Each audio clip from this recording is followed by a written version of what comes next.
Alright guys, a quick one. Here, I'll detail how to open and change batteries for Samsung AC remote. So if you have Samsung, whether the split Samsung or you have a standing Samsung AC, and I want to change the Samsung AC remote battery, then there's a video for you. So if at the end of this you found this offer informative, please don't forget to like and then subscribe.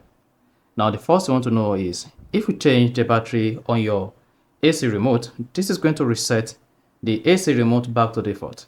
So flip the AC remote to the back, then you should see your battery cover. Now to open the battery cover, locate where you see open or the pointed arrow. There is a downward arrow pointing to where you can open the battery cover. Then go ahead, press and hold it, and then open it. Once you remove the battery cover, put it down. Now you should have your battery. There is a negative side and a positive side on the battery. The negative side is where the spring is. Then the positive side is where there is no spring. Then locate the positive side and then push the battery to remove it. Repeat the same thing to the second battery to remove it. Go ahead and grab a new battery. Here I'm going to use this particular battery. Mark you, when you are changing your Samsung AC remote battery, make sure you use the same new battery. Do not combine old and new battery.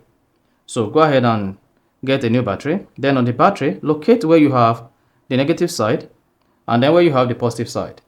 The negative side goes to the spring while the positive side goes to the other way. So go ahead, install it like this, and then install the second battery, and then go ahead and lock the AC remote. Then locate the screen. Then you can now go ahead, use this to control your AC. So that is basically how to open and change batteries for Samsung AC remote.